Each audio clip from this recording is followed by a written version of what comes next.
માંગરોળ ખાતે દાતાર મંજિર નામની એક જગ્યા આવેલી છે, જે સરકાર હસ્તક એ જગ્યા આવેલી હતી. વર્ષો પહેલાં 1989માં શારદા ગામ સંસ્થાએ એ જગ્યાને BRS કોલેજ ચલાવવા માટે ભાડે માગેલી અને સરકારે એને 1 વર્ષ માટે ભાડે આપેલી. ત્યારબાદ એનું નવું મકાન શારદા ગામ મુકામે થઈ જતાં CPED કોલેજને 15 વર્ષના પટ્ટે માગેલી અને CPED કોલેજ બનાવવા માટે 15 વર્ષ સુધી સરકારે એને ભાડા પટ્ટે ઉપર આપેલી હતી.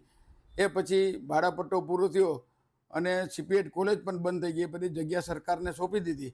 હાલ એ જગ્યા સરકાર હસ્તક છે, પરંતુ ત્યાં પૂરેપૂરી જગ્યા ઉપર પેશકદમી કરી લીધી છે. ત્યાંના જે મકાનો હતા એ પાડી નાખવામાં આવેલા છે. ત્યાં કોઈ માલ સામાન રહ્યો નથી, ખાલી નામની જ જગ્યા રહી છે. એટલે મેં મારા જાણવામાં આવતા મેં ફરિયાદ સંકલનમાં પ્રશ્ન મૂકેલો છે અને આ જગ્યા વહેલામાં વહેલી શકે સરકાર હસ્તક લેવાઈ જાય એવી મારી માગણી છે. જે CPED કોલેજ બાબતે જિલ્લા સંકલનની મિટિંગ છે, એમાં આપણા માનનીય ધારાસભ્ય શ્રી ભગવાનજીભાઈ કરગઠિયા દ્વારા આ પ્રશ્ન રજૂ કરવામાં આવ્યો હતો, જેની અત્યારે વહીવટી તંત્ર દ્વારા તપાસ ચાલુ છે.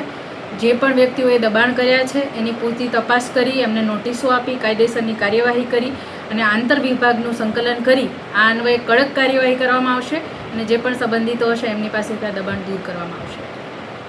કઈ જગ્યાએ કયા આ CPED કોલેજ છે માંગરોળ તાલુકાના માંગરોળ અને માનખેત્રાની વચ્ચે સીમાડો છે, ત્યાં આવેલી છે. એટલે આ બાબતે આપણે માપણી તેમજ વિવિધ જે આપણી વહીવટી પ્રક્રિયાઓ હોય એને કરી અને આ બાબતે આપણે દબાણની કાર્યવાહી કરવામાં આવશે.